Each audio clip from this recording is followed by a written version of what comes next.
My January TBR list. So, as you've probably guessed from the thumbnail, it's a little bit smaller than normal, and that's because I'm trying to be, I don't know, realistic maybe. But these are the ones that I definitely want to read this month. So these are the ones that are on my TBR list. Anything else I read is going to be a bonus. This is what I definitely want to read. So I'm going to start off with A Wrinkle in Time by Madeleine L'Engle. I think that's how maybe it's pronounced. French was never my strong point. But I have read this and there's a review coming up. But this has been picked because obviously the film's coming out this year and I want to read the book before I see the film. And it's been on my to-read list for quite a while now. It's one of those classics that I've never read. So I've read this, review to follow shortly. There are two short stories in here. This is the long and short of it by Jodie Taylor, part of the St. Mary's Chronicles. But the next two short stories in here, which is The Great St. Mary's Day Out and My Name is Markham, they come before the next book in the series that I've got waiting for me downstairs. So let's read those first.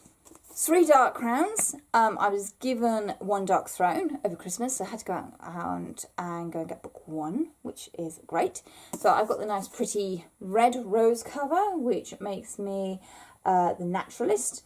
Arisino, I think. Anyway, this is written by Kendra Blake. Apparently it's a trilogy, so there goes the duology theory, but I want to read this.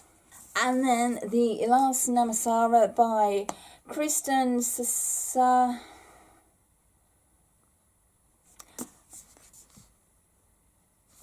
There you go. Because this was in November's Fairy Loot box and I haven't read it yet. And if I do, then I've actually nearly caught up with all my Fairy Loot books, which would be quite nice. So I've put this on the list to read. And I keep hearing really good things about it, so I want to read that one as well.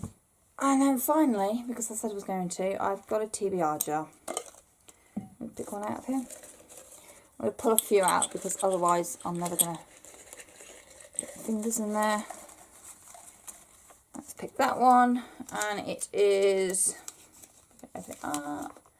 By the Light of the Moon, which is by Dean Coots. Yes, honestly, it does say that. Which is one my husband has recommended to me. And it's not your typical horror story, apparently. So I'll pick that up and I will get that out to read it.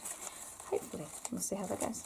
So there we go. That's my January TBR, my realistic TBR, which I'm hoping will work. I'm already one book down, so we'll see how we go. Obviously, I do have library books still floating about the place, so they're probably going to slide in as and when. But we'll see how we go. Let me know your January TBRs. What you plan to read, what you're looking forward to reading this month, and obviously we have new books coming out this month as well, so that could be a whole different kettle of fish if I get into a bookshop and pick up new books, because fatal. But there we go.